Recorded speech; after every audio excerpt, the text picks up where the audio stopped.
Welcome friends, welcome to Humor and Inspire.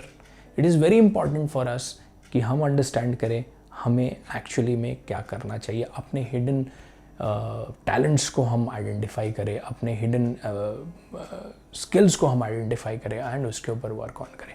हम अक्सर ये सुनते हैं बचपन में हमें अक्सर ये सुनाई पड़ता है, स्कूल्स में, कॉलेजेस में, या फिर हमारे घर में भी हमें सुनाई पड़ता है, गधे को कभी घोड़ा नहीं बनाया जा सकता। बट हम लोग कभी ये नहीं सोचते कि घोड़े को भी कभी गधा नहीं बनाया जा सकता। इन दोनों का अपना सिग्निफिकेंस है, इन दोनों में अपने ही तरह के अलग टैलेंट्स हैं। अगर आपको ये लगता है कि गधे में कोई टैलेंट नहीं है तो ऐसा नहीं है, उसमें भी अपने एंड से अपने एंड के यूनिक टैलेंट्स हैं। उसी प्रकार अगर आपको ये लगता है कि घोड़े में बहुत ज़्यादा टैलेंट है, ऐसा भी नहीं है, उसमें अपने एंड से अपने तरह के यूनिक टैलेंट्स हैं। Each and every individual, each and every creature on this world, इस दुनिया में जितने सारे लिविंग ऑर्गेनिज्म हैं, हर एक में अपना स्किल है, हर एक में अपना टैलेंट है। ऐसा पॉसिबल ही नहीं है कि किसी को ईश्वर ने बनाया है विदाउट टैलेंट। उसमें अपना एक यूनिक टैलेंट है, उसको वो टैलेंट आइडेंटिफाई करना है। एंड कभी कभार हो सकता है कि हमें उस टैलेंट को आइडेंटिफाई करने के लिए किसी कोर मेंटर की ज़रूरत पड़े, किसी कोर आइडेंटिफाई करने वाले की ज़रूरत पड़े, जिसको परख हो, जिसको आइडिया हो, आपके अंदर के टैलेंट को वो आइडेंटिफाई करे, आपको बताए।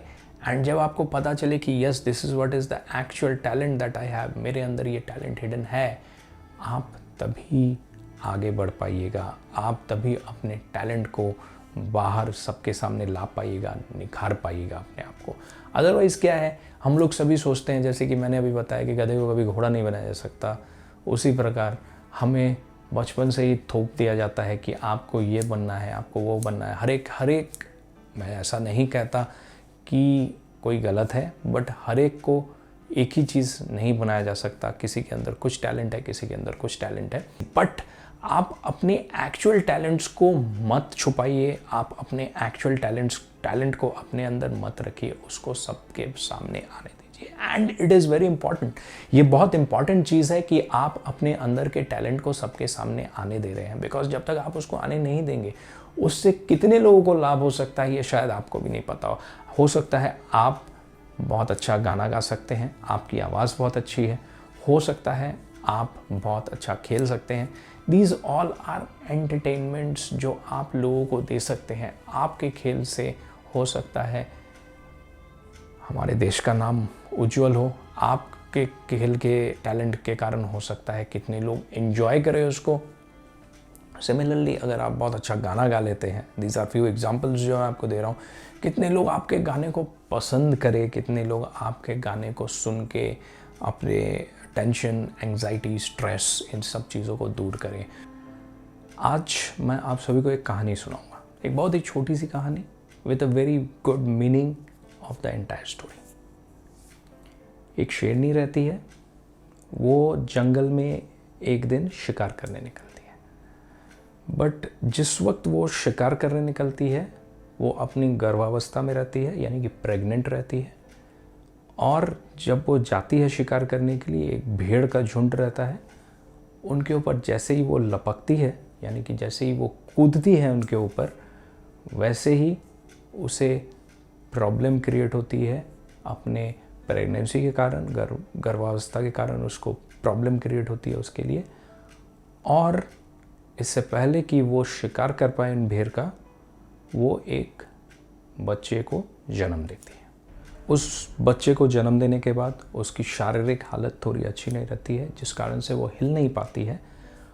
और ये जो भेड़ का झुंड रहता है, ये सोचता है कि उस शेरनी की तबीयत और ठीक नहीं होगी, तो वो उस बच्चे को, जिसको वो जन्म देती है शेरनी, उसको अपने साथ लेके चली जाती है। अभी वो उस भेड़ का झुंड उस बच्चे को, शेर के बच्चे को अपने साथ लेके चले जाने के बाद कुछ साल बीत जाते हैं, कुछ समय बीत जाते हैं।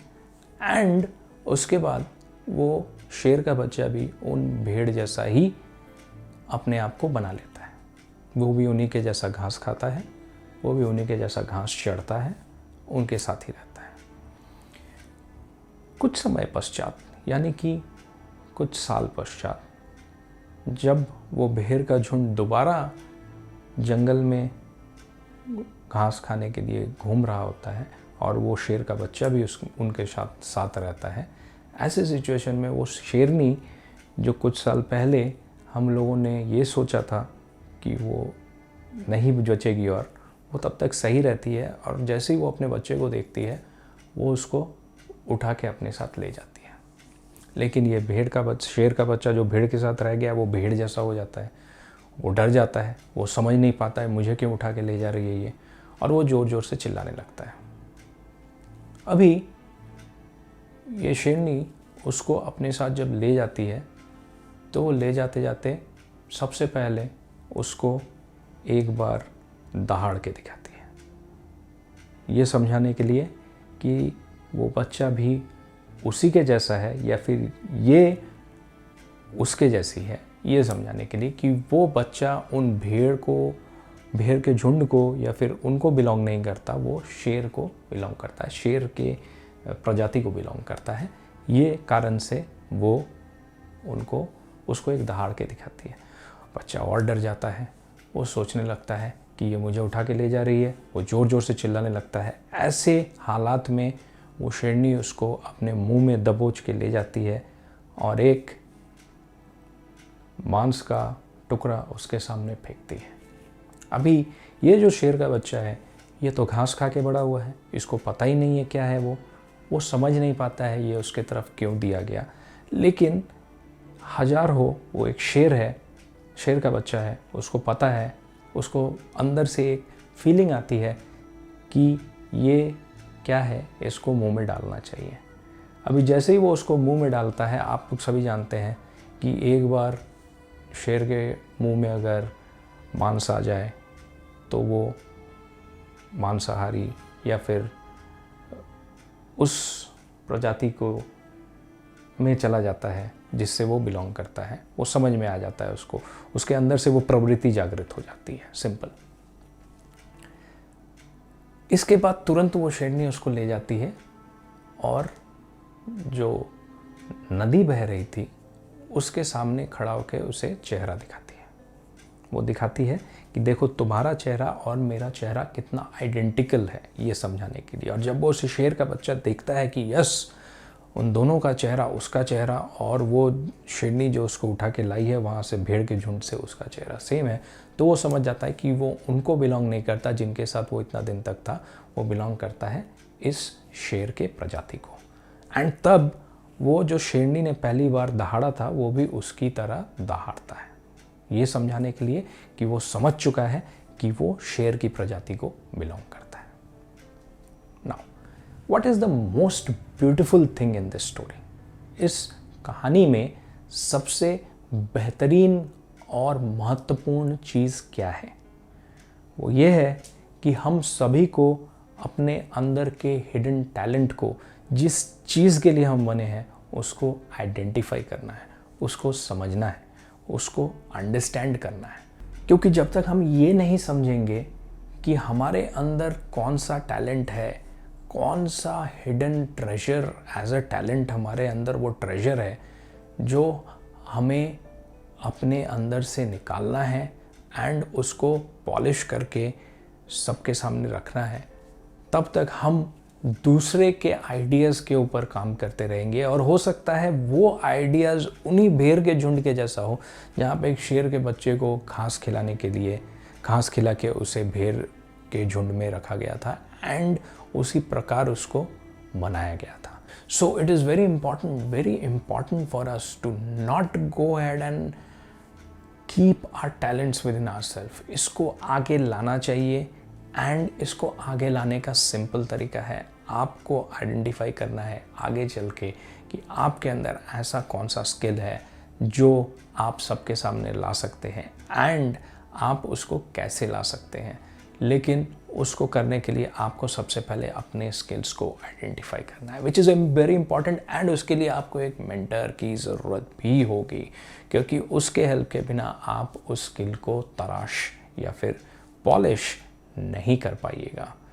अगेन वेरी इंपॉर्टेंटली फ्रेंड्स, मैं आप सभी को एक ही चीज़ बताना चाहूँगा, it is very very very important for us to go ahead and identify what we are actually made for। हम लोग बहुत कुछ करते हैं but we are actually not made for it। तो हमें ये आइडेंटिफाई करना है कि what we are actually made for, क्योंकि जिस दिन आप इसको आइडेंटिफाई कर लीजिएगा आपके अंदर सेल्फ सेटिस्फैक्शन रहेगा उसको करने के बाद। करने के लिए तो बहुत लोग बहुत कुछ करते हैं, लेकिन सेल्फ सेटिस्फैक्शन उसी समय मिलता है किसी को जब वो जिस चीज़ के लिए बना है वो करता है। एंड मैं आप सभी से ये भी रिक्वेस्ट करूँगा कि ऐसी कोई चीज़ नहीं है जो आप नहीं कर सकते हैं।